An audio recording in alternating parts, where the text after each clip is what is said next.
the best way that there seems to be right now is through agriculture and through reforestation where it works, and afforestation, these sorts of things, planting trees.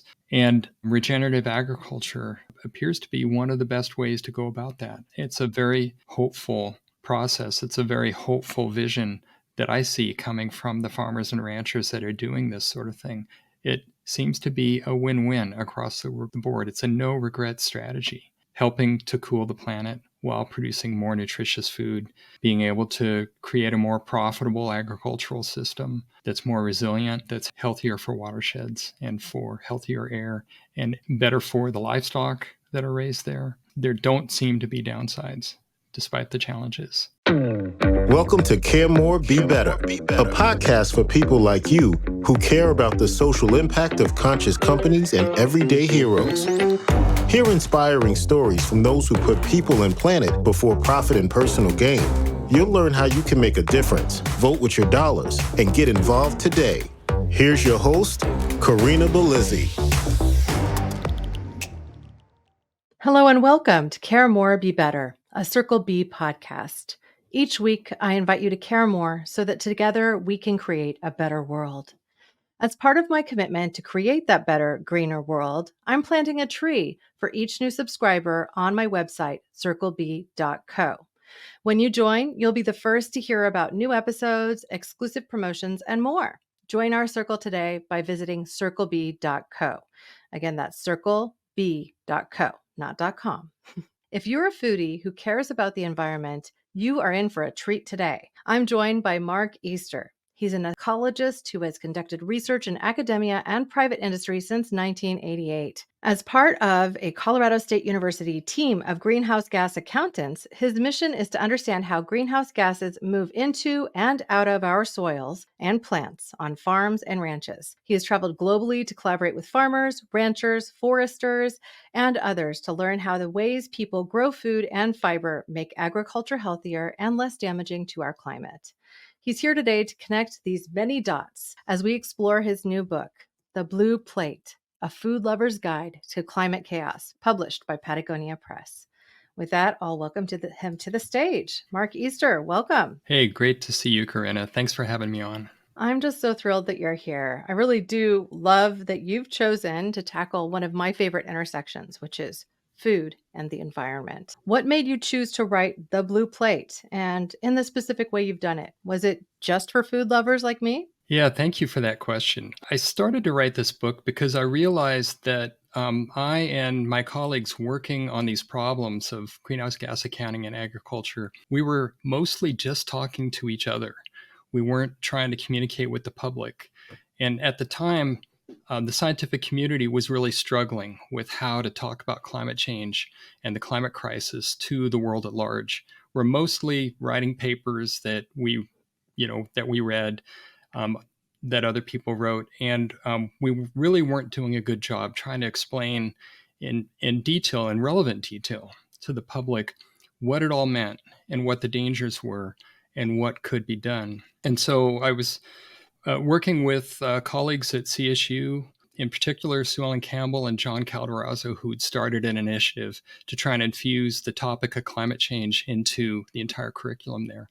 And I realized I could play a role there, and not just at CSU, but also for the public at large. So I embarked on this book with the idea that rather than just making it, a science primer, that it really needed to be about the stories behind the emissions, but more importantly, the stories behind people that I really regard as heroes and heroines in the agriculture space, farmers and ranchers who had taken the risk, who were going beyond the prescriptive agriculture that many of them had adopted, and trying to do things in a way that were healthier for the soil, healthier for the animals that they were raising, and also producing healthier, more nutritious food, ultimately for the consumer. And I was just delighted to be able to connect with all these people who I'd been working with for years, who generously loaned their stories, to this book. And I'm really grateful to them. I'm sure you know some of the people that I'll likely mention in today's conversation. I was a speaker at it's a soil and health forum held at Terra Nova Farm in Petaluma. And there I got to meet Tim LaSalle, who has been kind of a grandfather in the space of regenerative agriculture. And today, you've produced this book with Patagonia. Patagonia and Yvonne Chouinard were pretty deeply involved in the development of a regenerative organic certification, with part of the argument being that they could create food that was both healthier for the planet and healthier for you. Now, I know the science, I think, has been somewhat unbalanced, perhaps, or not as definitive as we'd like it to be with regard to that question. Is it truly healthier for you insofar as the nutrition profile that it offers? What can you say about that? Yeah, that is a great question. And I think it's one of the places where it really means the most to the individual consumer. The evidence is mounting that food grown with these regenerative methods has a better nutrition profile. It's richer in the sorts of things that are important for human nutrition, vitamins and minerals. But beyond that, as you're probably aware, if you eat animal products, pasture-raised products, products that are produced outside of the confined animal feeding operations, where the livestock are able to eat food that they evolved with, as opposed to food that they're basically being that in some cases are being coerced to eat in order to gain weight more quickly and produce a fattier meat product or dairy Corn product. and soy, right? They give them loads of it. And those foods are not necessarily as healthy as what we see from products where animals are raised in what we now starting to call regenerative agricultural means. But the plant-based foods, the evidence is really starting to show that it's healthier for people in the end. And in my own experience, it's more delicious. So I once got the chance to see Alice Waters speak, and she's somebody who has helped to really bring forward more nutritious food, organic produce, and things like that into the world of restauranting with her restaurant called Chez Panisse, which is in Berkeley, California.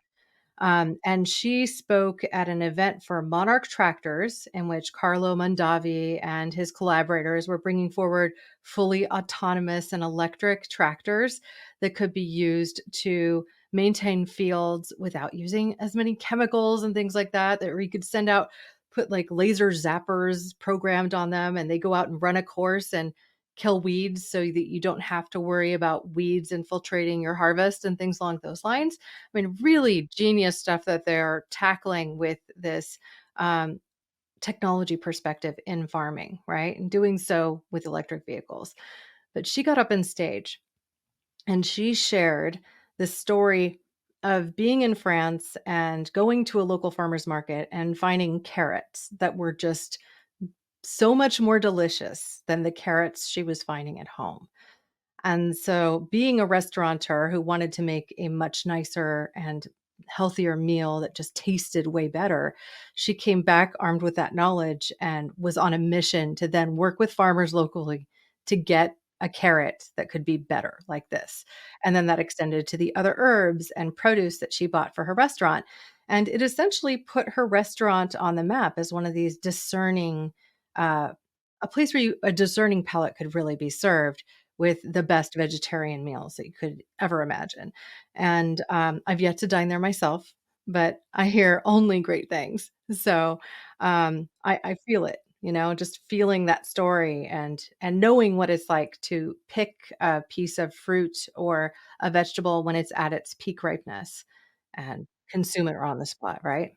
I think that's one of the key aspects of regenerative farming right now, and where consumers can make a difference is with that connection to local farmers. When you and your neighbors go to a grower and say, "Hey, are you growing these things regeneratively?" And then the more they hear about that, the more incentive the growers have to take those sorts of steps. But when we go to the grocery store to try to find these foods, it can be much harder because we're insulated from the grower sometimes by thousands of miles by the products, and we may know a little bit about their story that's on the label, but we don't necessarily have the opportunity to reach out to them directly and say, "Hey, I love your product, but can you do this? And some of that will be changing. Like, you have the rock certification now, regenerative organic certified, which was championed by Yvonne Chouinard and the Patagonia team. I think they even have now a regenerative organic certified pasta that they're selling through, what is it? Patagonia Provisions, I think is a division, correct? So they have a team of people working to help bring these things to light.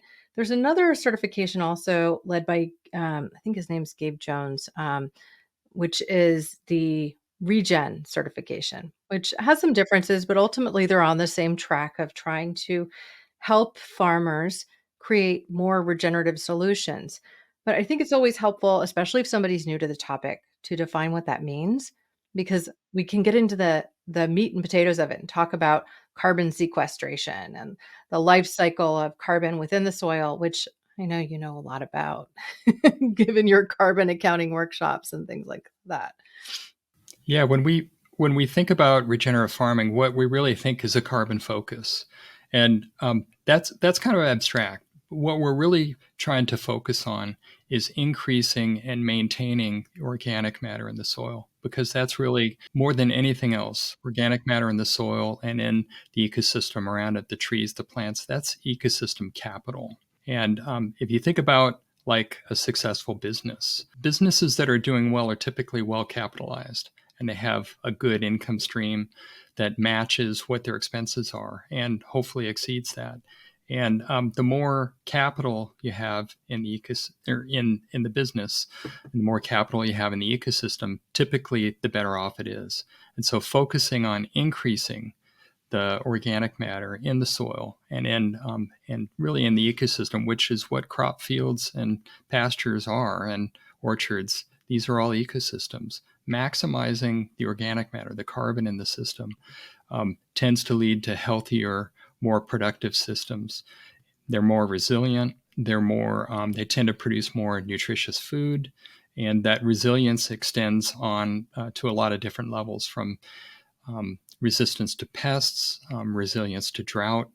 They can absorb more water during these increasingly common flood events. But in the end, what we're finding is that growers, they tend to make more money. It's more profitable for them, and they're able to weather the ups and downs in the farm economy that are inevitable because of variabilities in weather and market conditions and things like that.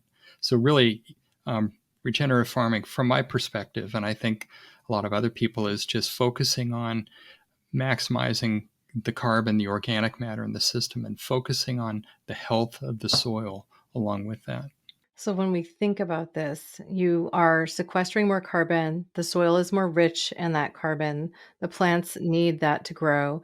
It helps them to sequester more water as well, so that they're more able to withstand things like droughts or floods. Um, Less topsoil washes away and into the gutters.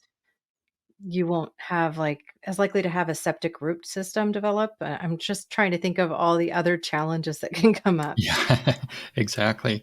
Well, when it boils down to, in terms of practices, what farmers who are doing growing regeneratively, what they tend to do is they try to keep a living root in the soil 365 days a year, rather than, let's say, just for example, growing a corn crop or soybean crop for from the time it's planted to the time it's harvested. They try to get what we call cover crops established as quickly as possible after the crop is harvested, or maybe come in and actually plant the cover crop while the corn or soybean crop is still growing. So it gets established, and as soon as the harvest is done, that crop is ready to take off and keep going. And what you're really doing with that, you're maximizing the amount of organic matter that's these plants are producing. They're photosynthesizing, they're building up biomass. But at the same time, they're feeding the microbes in the soil. I think this is one of the most fascinating things about regenerative agriculture and carbon farming, is the connection between the plants and microbes in the soil. They've co-evolved to basically rely upon each other. And the more you have these plant roots growing actively in the soil, and the biomass that they create above ground, the more food you're creating for the microbes in the soil, the more effectively they're able to capture nutrients and cycle those nutrients to the plants, because that's exactly what they're doing. The plants are feeding the microbes. The microbes are capturing nutrients in the soil and feeding that to the plants in exchange for it. It's a fascinating symbiotic relationship. It's so Well, I mysterious. wanted to And show people a picture from your book who are watching on YouTube. This is a beautiful illustration where, I think farmers who have experience digging their hands into the soil, they understand this. But, the network of roots, those they're almost like capillaries when you get into the soil, and they are a network that actually helps the topsoil stay in place. exactly. And so you also have the health of the other microbiota that are present there. That that means the mushrooms, all of the little microorganisms that help to digest the sugars that are excreted on the roots of the plants, and then that provide organic matter as well to the soil. The worms eat them, and then they poop out the black gold that also helps the gardens to thrive. So it's just this entire beautiful matrix of living soil that can support the growth of these plants. But what we've done for so long is just plow a field open. And I mean, I'm here on the central coast of California. And if I drive between my home in Scotts Valley to Monterey, I'm going through farmland for most of that, right? And those fields are plowed. It is. We've discussed this on the show before. I interviewed Paul Hawken as a for example, and he just shared, look, at a certain point, you turn that soil from its beautiful matrix to dust. And the dust blows away with the wind or is washed away in the gutters, and it ends up littering our waterways with other chemicals that are present in the gutters. And then suddenly, we're polluting our ocean world too. And all of these things are connected, right? So getting something right on the farm means that the food is better. It also means that we can keep the rivers and waters blue and support that beautiful blue planet to have this beautiful blue plate serving it. Um, I just wanted to offer you a moment to talk about, how, as a consumer, as somebody who cares about this, who's thinking about the intersection of climate health, your food sources. I mean, I see this as a digestible textbook for the public as much as I also see it as a research tool to learn more, because you have this chart on page 89 which shows the vegetable supply chain in winter. And guess what? A lot of it comes out of California. About more than 90%. It's Yeah. amazing. Yeah. So, I mean, we see things like Ukraine is the breadbasket of Europe. Well, California is the produce basket of the United States and much of the world. When I go to Hawaii any time of year, all the berries that are there are typically from Watsonville, California, or they're from Mexico, depending on the season. But, this is where we grow a lot of our food, from the artichokes to the berries to the parsnips and the carrots and the heads of lettuce and everything else. A lot of transportation has to bring it from where it's grown to where people consume it. Yeah. How do we make better choices? Um, one of the things I think is so fascinating, I've spent a fair amount of time in the Central Coast, the Salinas Valley, and other areas around there, talking with farmers and talking with extension agents from University of California and agents from the NRCS and others, but mostly talking with the farmers. And it's fascinating to learn about the economic pressures they're under. Um, and what one grower said to me, the problem is the pressures are all in the wrong direction for us. They're working with land that is cost tens of thousands of dollars per acre, and they are under so much pressure to get the crop out. And in a lot of cases, I remember one fascinating story from a strawberry grower, and that mirrored what I heard from grape growers down in the Imperial, or not the Imperial Valley, but where Palm Desert is. If they can get their crop out into the field or into the marketplace just like a week or two ahead of their competitors, it will triple or quadruple their profit margin, because they can charge that much more. The early berries cost that much more. And that pressure, the pressure that they were under, prevented them from trying to plant a cover crop. Because if they did, these regenerative practices that we're talking about, these regenerative practices, getting the cover crop in there, tilling less, it creates enough risk of them being able to get the strawberry plants established and get into the market earlier, or at the start of the market season, that they said, look, I just can't absorb that risk, and so they leave the soil bare for for months longer than it might normally be, or it prevents them from trying to get cycle another crop in, like a broccoli crop or something else of high value. Yeah, what would a common cover crop be for something like a strawberry field if we were to envision it? Exactly. Well, in general, I can't say explicitly for strawberry fields, and I'd love to get some of those extension specialists and some of the growers who are managing to do this sort of stuff in. But generally, you want as much diversity as you can get. You want from as many different plant communities or plant families as you can. So you want some grasses, you want some legumes like peas or vetch or things like that. These are plants that actually fix nitrogen. We want some brassicas like broccoli or canola, and you want a really common one is buckwheat. If you get a diverse mix like that, you're going to have the cover crop is going to essentially mimic what we see in ecosystems, where you've got as the more diversity you have, the more resilience you're going to have to variability and conditions, the most biomass they're going to produce. And it's really what that biomass and getting as maximum amount of roots into the soil that we're talking about that the farmers are looking for, and as much nitrogen as possible that they can get into the soil before they plant their main crop. That means that much fertilizer they don't have to purchase. And if they can do that, then that's that much less greenhouse gas emissions that are emitted from manufacturing and transporting that fertilizer onto the field. Well, and so much of the fertilizer that is used is ripe with petrochemicals themselves. And so, if we start to think about wanting to limit our exposure to petrochemicals, which can also not make the water that runs off of fantastic quality, and applying so many of these fertilizers can also mean that the water that gets into the table, if it's trying to be reused, might have its salt contents are too high. And at a certain point, the crop doesn't like it, right? So then you have to use more fresh water. You have to leach the salts out, and that creates pressures on rivers, and there's greenhouse gas emissions that come from the irrigation reservoirs upstream that creates more demand on the ecosystem in other places. We're essentially squeezing the balloon in ways that are increasingly unsustainable. Yeah. So I mean, I think it's one of the most heartbreaking things for me. Like I love being this connected or this close to a lot of the food that's grown.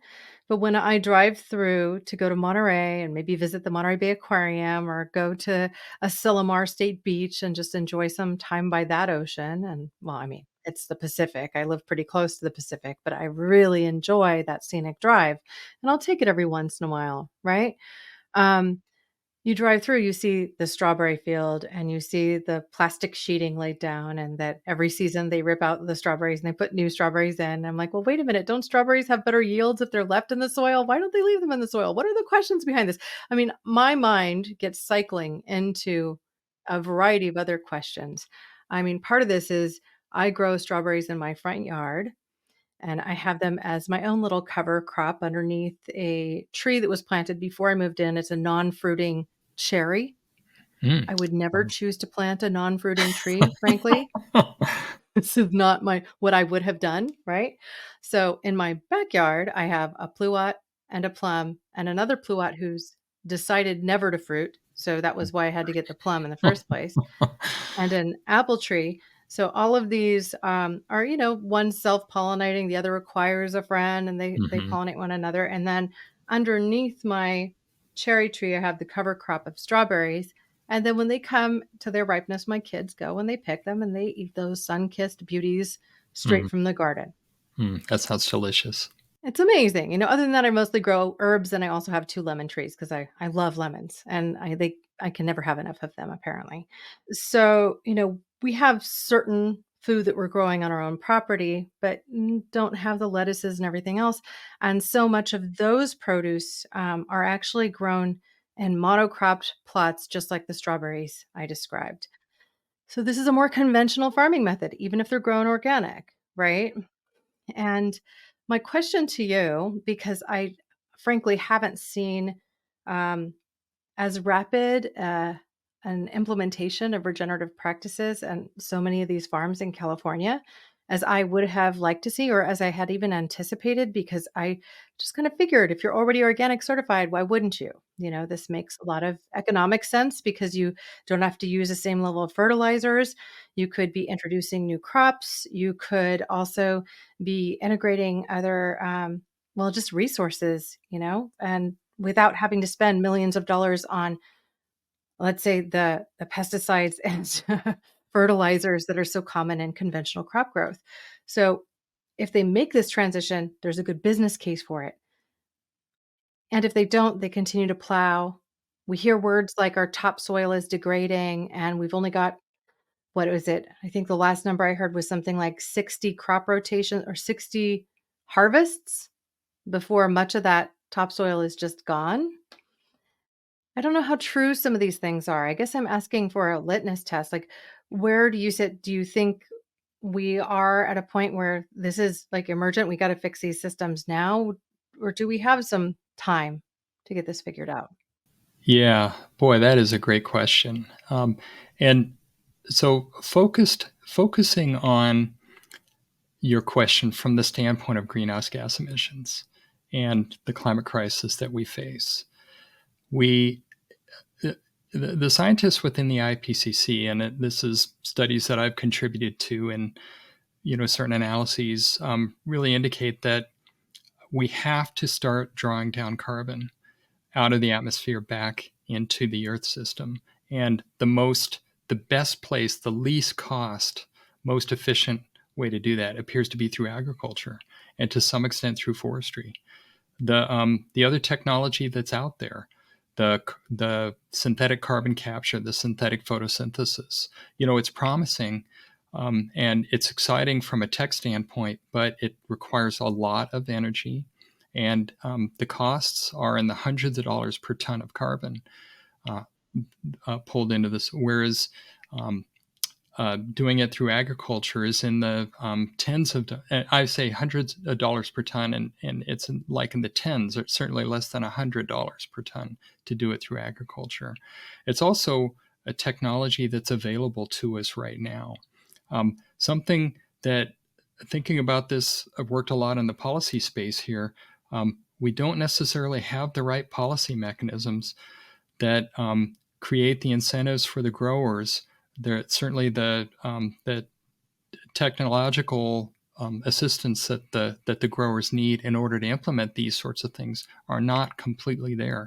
There's a lot of growers out there that are taking the risk, that are trying it out, but they're ultimately, what I hear time and again from the growers is there has to be a market there for them. They have to be able to sell the produce to a marketplace that is going to, pay a fair and equitable rate for the product, and it has to be of a certain quality standard that the marketplace is expecting, and that is those are difficult hurdles. It's a maze of different sort of barriers that are in place. And I see time and again, growers want to do these sorts of things. And as soon as a market emerges, they step in, or as soon as they're able to create the market themselves through co-ops and other sorts of things like that. One of the exciting things that I see is how compost is starting to become more available, and the opportunities that leveraging compost in these systems, what it means for the climate. And California is a real leader in this space, keeping the food waste out of the landfills along with yard waste and directing that into the compost streams, and then leveraging compost on grazing lands and and into cropping systems like the strawberries you've been talking about. Um, there's a great opportunity there because we're not just avoiding greenhouse gas emissions from keeping the food waste out of the landfill where it produces microbes, produce methane from it. Um, Directing it into composting programs, we're avoiding those methane emissions. But not only that, we're building carbon in the soil. We're also we're essentially feeding the microbes, which are going to do a better job of transferring those nutrients to the plants. It generally requires less fertilizer. And so it's a one, and when you require less fertilizer, it requires less greenhouse gas emissions to manufacture fertilizer. So it's one of those things where the benefits sort of build in layers. And when you add them all up, it's really significant. It's really a big deal. So it's exciting to see that starting to happen.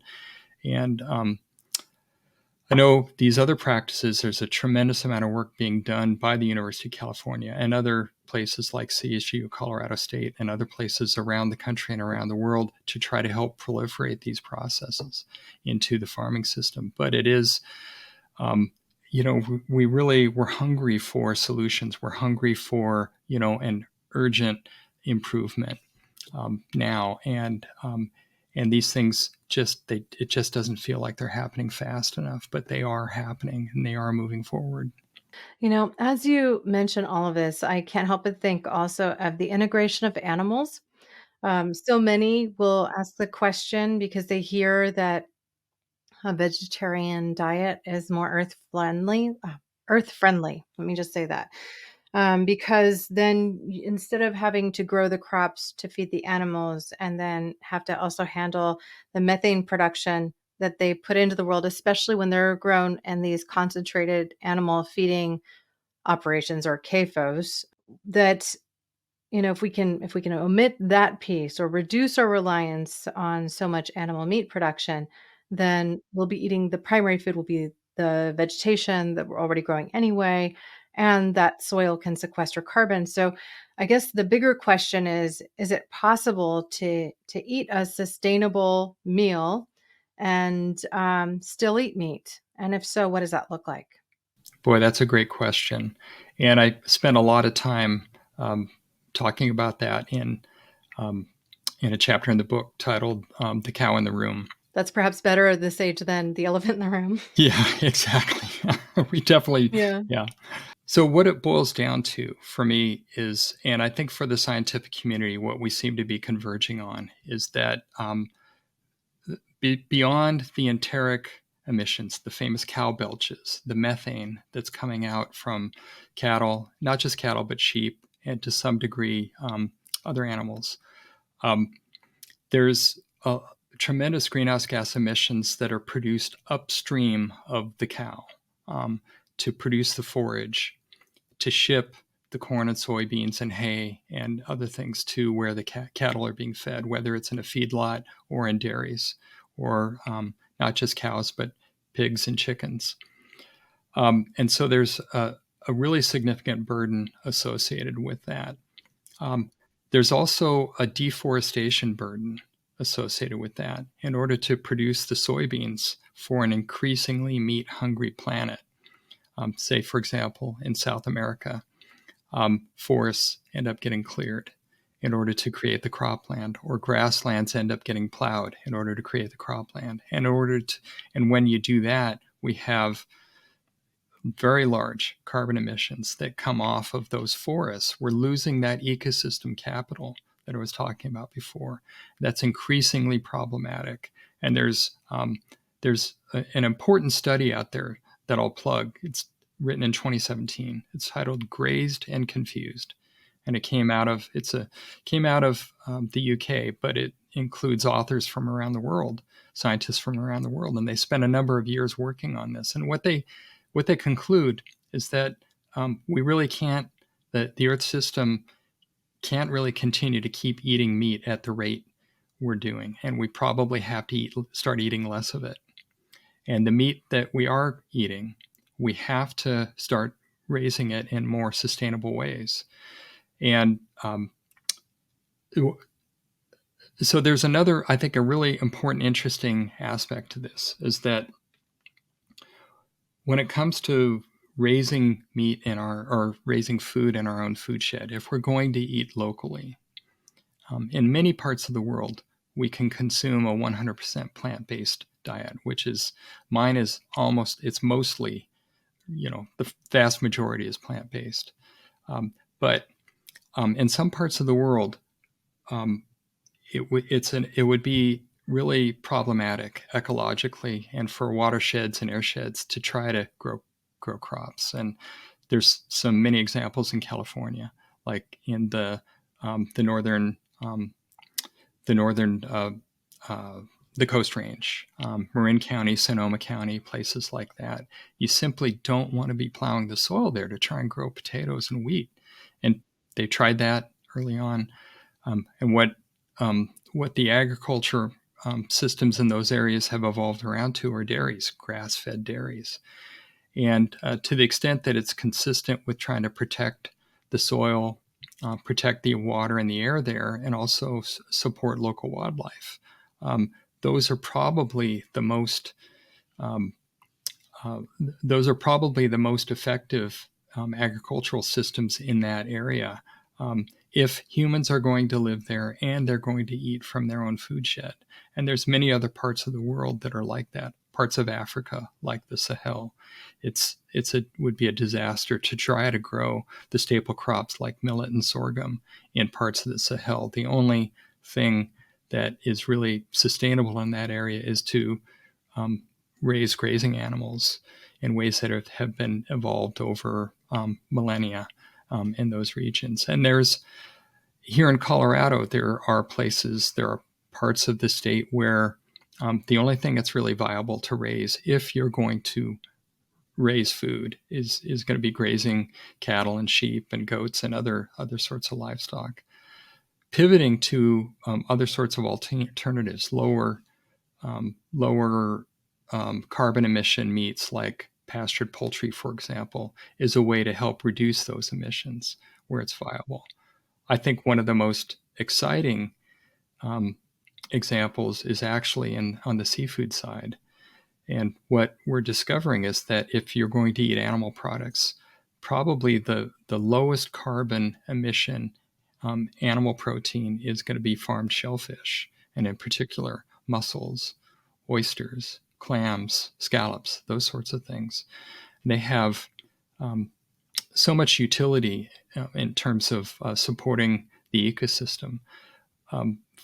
Shellfish were major parts of the ecosystem. Wherever you have a coastline, there were shellfish there. And shellfish populations were virtually wiped out with industrial agriculture, with sedimentation that came in and wiped out oyster beds, say, in many parts of Chesapeake Bay and other parts of the East Coast and the West Coast. And so restoring those through farming methods is cleaning the water. It's also providing a viable source of protein there.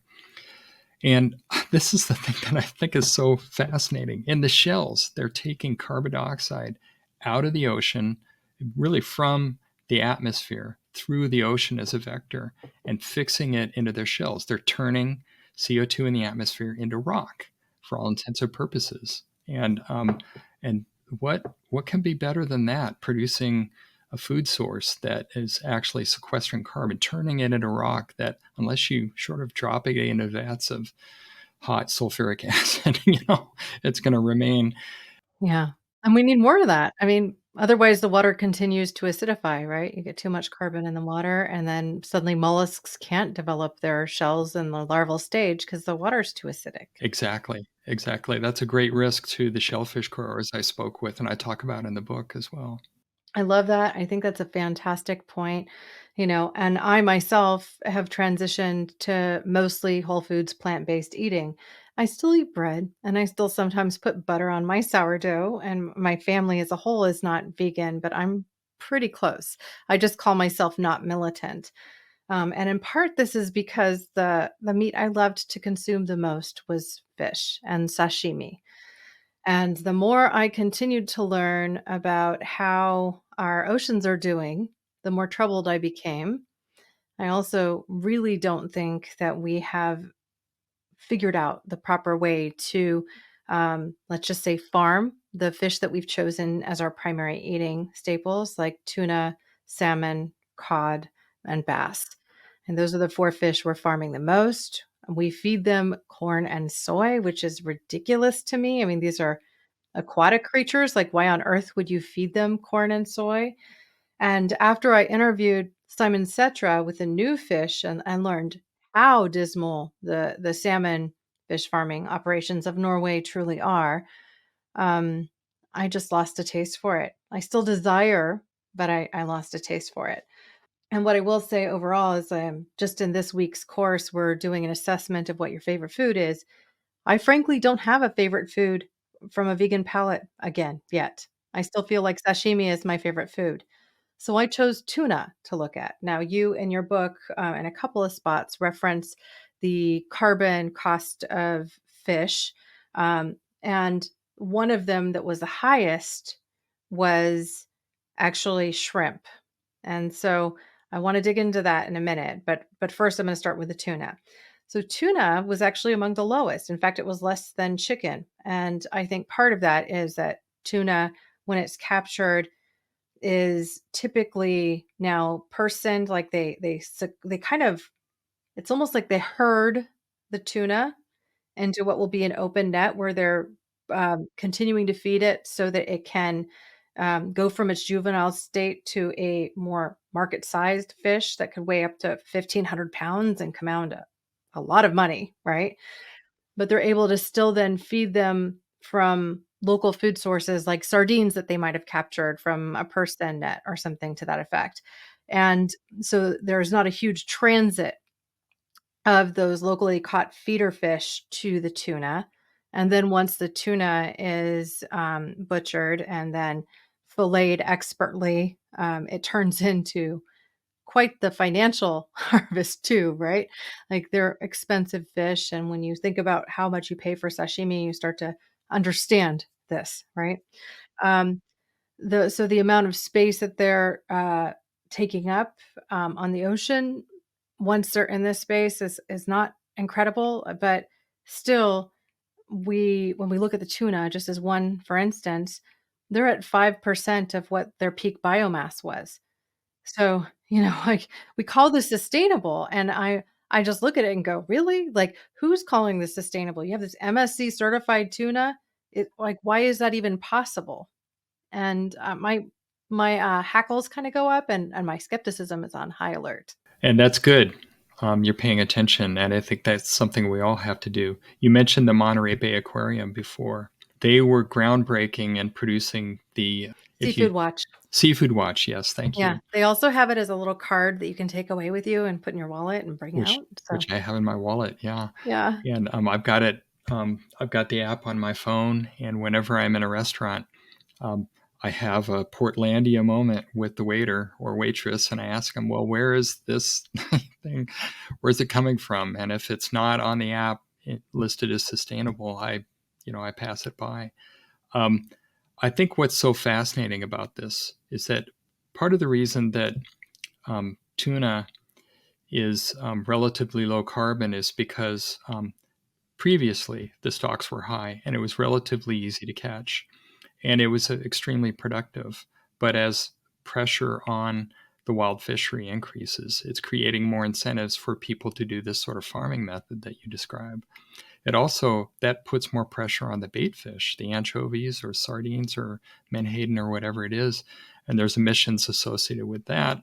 But also, it's pressure on that. We could actually be eating the sardines and anchovies as well, um, or leaving those stocks available for wild fish, um, to feed the wild fish. Um, I think it's fascinating that aquaculture is a relatively new industry, or I should say industrial, conventional aquaculture. On smaller scales, it goes back thousands of years. But we're talking about, growing fish in rice paddies or growing in pond fishing. And in Hawaii, there's these fascinating systems that um, involve, you know, um, the interaction between fish that move back and forth between the estuaries and freshwater, and they're farmed there effectively, and so these sorts of things. But now it's transitioned into these large systems. Essentially, in many parts of the aquaculture industry, they've taken the CAFO, the beef, dairy, or pig or chicken CAFO, and translated that to net pen farming in open ocean. Exactly, with salmon, and now it's being done with a lot of other things. The shrimp story was especially troubling for me because, like billions of people around the world, I love the taste of shrimp, and but unfortunately, the way shrimp is being farmed now, and it was much worse previously, but it's still a big problem. It's farmed in coastal areas, and the most productive areas to farm it are in what used to be mangrove forests. And mangrove forests are the most carbon-rich ecosystems in the world, next to the redwood forests of California. And there are mangrove forests that are actually have more carbon in them than some redwood groves. It's just fascinating. The other thing that I think is so fascinating about it is they are literally the nurseries of the ocean. There are hundreds of fish species that depend directly upon the mangroves to be able to come in and mate and breed and produce offspring where the offspring live before they go out into the ocean.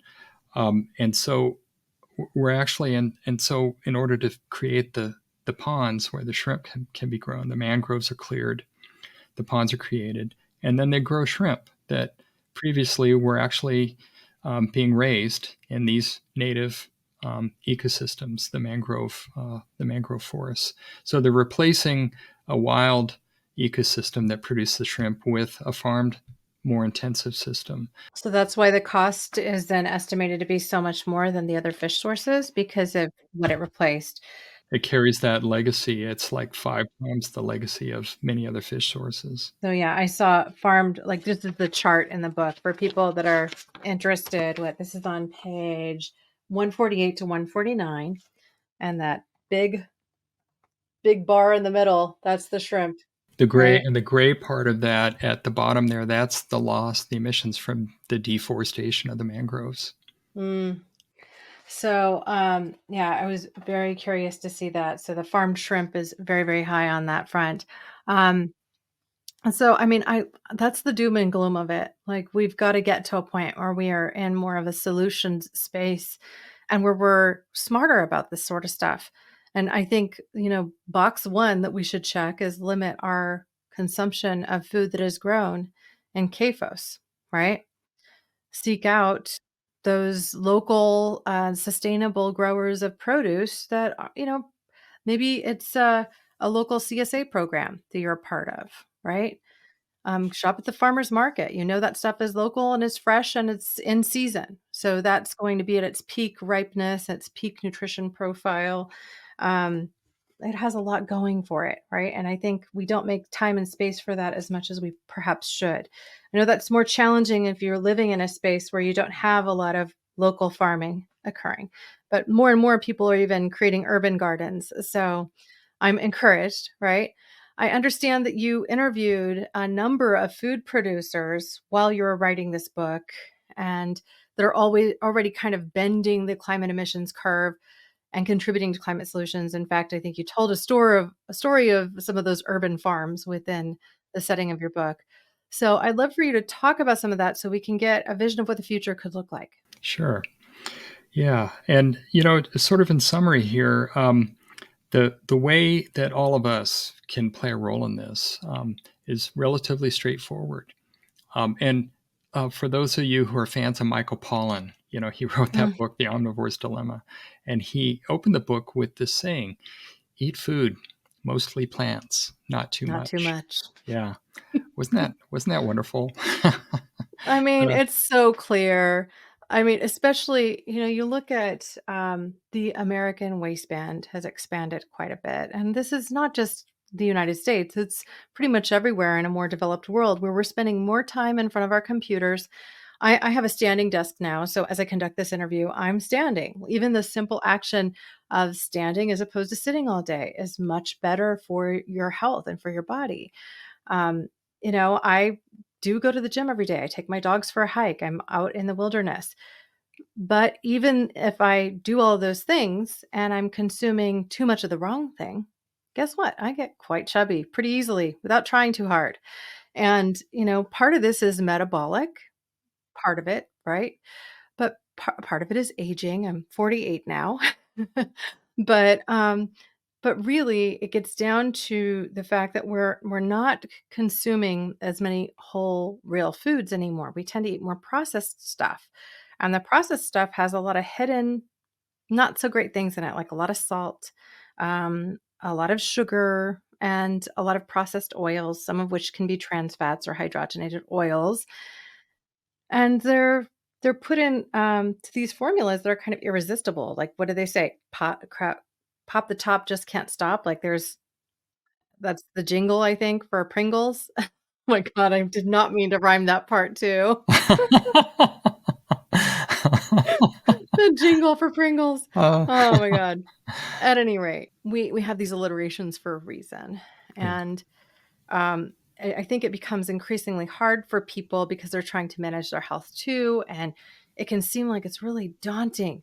yeah, Gosh, I got to eat, telling me I have to cook everything myself, eat like only the foods that my grandmother would identify, which means mhm. now I'm in the kitchen baking my own bread. Right, Like what, right. The difference between what Michael called in his book, he called food and food-like substances. Yeah. I just want to acknowledge, first of all, as hard as it is for a lot of growers to adopt the regen model and try and deliver those healthier, more nutritious foods, it's equally hard for the consumer in a lot of places, especially where there's food deserts, especially for people who um, are working 2 or 3 jobs to just try and make ends meet. And they've got kids. They're trying to live a good life and they're trying to provide for their families and make sure that things are better for their kids. And it can be so hard in the food system that we have right now, trying to find those alternatives. And we really need to work towards a more equitable food system that makes that possible for people, makes it easier for people. Um, and but this diet that's better for ourselves is ultimately is better for the planet as well too. As the U.S. economy has developed, um, and most other developed nations have evolved, individual consumers have become more and more separated from where their food is grown and from the farmers. And in the developing world, and I've worked a lot in Africa and Asia and South America. You go, people every day or every few days, they go to the local farmers market or they go to the actual farmer and hmm where they buy their food. They know who's growing their food in most cases, not in every case, but and they know them by name or they know the farm. And that's one of the things that really separates us, those barriers. And as we become more affluent, as a society, we've either demanded or accepted, the foods that are being produced and sold to us in the grocery stores out of convenience and a lot of other reasons. hmm Um, but as you say, there's so many benefits that come from it, and when we're able to take those steps and move forward with our own health, those benefits accrue upstream to the ecosystem around us and to the planet as a whole. Well, I have to say, one of my favorite spots to visit in the world is Paris. I love Paris. My last time there was more than 10 years ago, before my first child was born. But I would often stay in Les Allées Piétons, which just means the walking alleys. And what was beautiful about this section of Paris, and I'm encouraged to see more cities becoming a little bit more like this, is that they close the streets to traffic for most of the time, only open it for, I don't know, an hour in the mornings before the businesses really open up for deliveries. And then other than that, it's just for walking, right? And each day you have the local bread maker who sets up their displays and local produce and all of these things where you just walk through and you buy your daily produce because you live in this very walkable neighborhood and it's on your way to the metro or it's on your way to um, your office and whatever, it's just a more walkable situation. And I do see that we're starting to get into that kind of a lifestyle. And I think that that's part of the solution, not to say it's all of it, but when we're encouraged to bring in the fresh harvest from that day or from that half of the week or whatever, and we have easy access to it, then suddenly that solution becomes the apparent one. Yeah, exactly. And when those growers, those people who are selling, you know, the retails, they're connected directly to the growers as opposed to having the food truck, I mean, the giant semi that pulls up and unloads, the pallet into the restaurant or to the grocery store or something like that. Establishing those tighter food chains, making, literally creating food sheds around where we live, um, is is part of the solution, establishing that connection. And then there'll be less waste because you're only gathering what you really need into those systems too, because you're not planning to fill an entire giant display for stuff that's got to be there for 3 days. That's another issue entirely. I have 2 topics that I don't think we're able to make enough time for today.